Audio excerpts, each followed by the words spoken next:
नमस्कार। Radio talkies में आप सबका स्वागत है।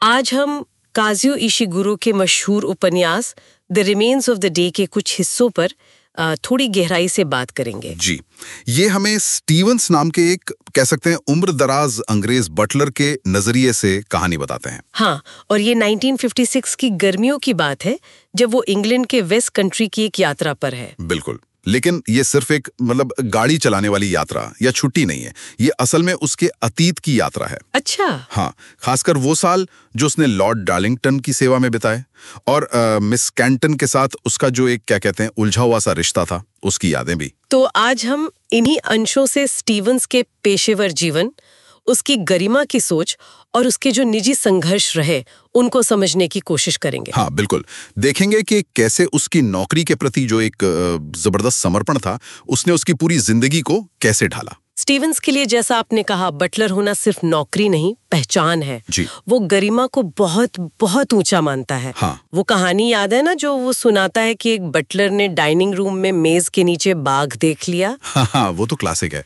फिर भी वो बिना घबराए अपना काम करता रहा। स्टीवंस के लिए यही है असली पेशेवर होना। बिल्कुल, अपनी भूमिका में पूरी तरह ढल जाना, चाहे हालात कितने भी अजीब क्यों ना हो।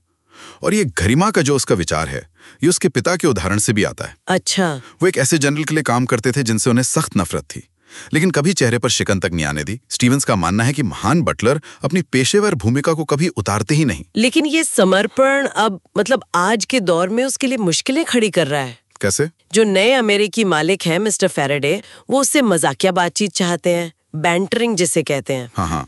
अब स्टीवंस के लिए ये बिल्कुल नई चीज है, अजीब है, असहज है। वो समझ ही नहीं पाता कि भाई हंसना है या खुद भी कुछ मजाक करना है। सही बात है, ये उसके लिए ड्यूटी का एक अनचाहा हिस्सा बन गया है। और ये उसके अतीत से कितना अलग है।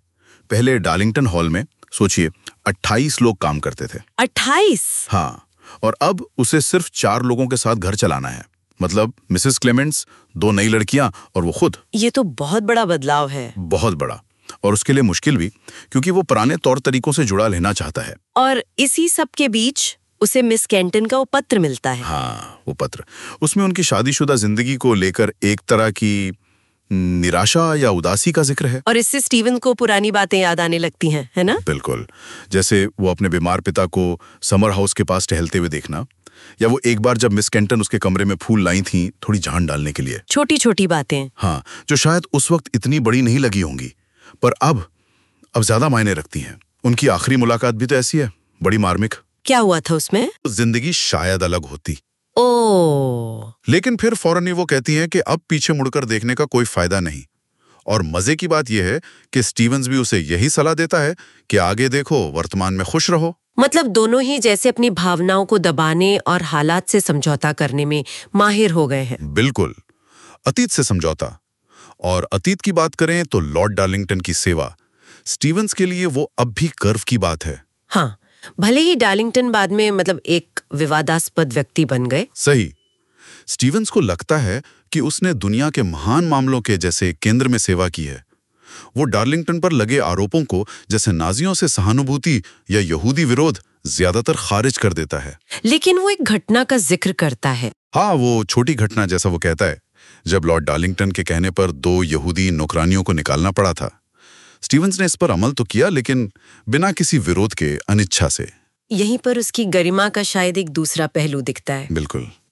क्या गरिमा बनाए रखने के लिए कभी कभी ऐसी चीजों में चुपचाप शामिल होना पड़ता है? ये सवाल उठता है। उसे अपनी लंबी सेवा पर गर्व तो है, लेकिन आजकल की छोटी छोटी गलतियां, जैसे वो अप्रैल में मिस्टर फैराडे को गलत सिल्वर फोक दे देना, ये उसे बहुत परेशान करती हैं। हाँ, वो इन्हें स्टाफ की कमी का नतीजा बताता है। लेकिन कहीं ना कहीं ये शायद उसकी बढ़ती उम्र और बदलती दुनिया के साथ तालमेल न बिठा पाने का भी संकेत है। हो सकता है, बिल्कुल हो सकता है। ये गलतियां शायद उसके उस नियंत्रण के खोने का प्रतीक हैं, जिसे वो इतनी अहमियत देता था, जिसे वो गरिमा कहता था। और कहानी के अंत में जब वो वेमाउथ में घाट पर बैठा है, रोशनी देख रहा है, हाँ, तो पास बैठा एक अजनबी उससे कहता है कि शाम जो है वो दिन का सबसे अच्छा हिस्सा होती है।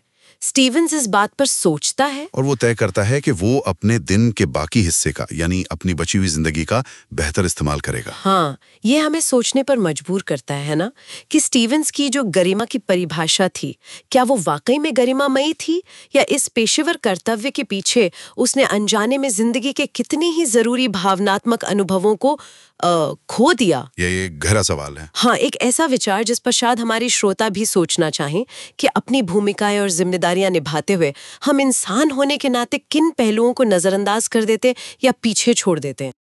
तो इसी विचार के साथ आज की ये चर्चा यहीं समाप्त करते हैं। अगली बार फिर मिलेंगे रेडियो टॉकीज पर।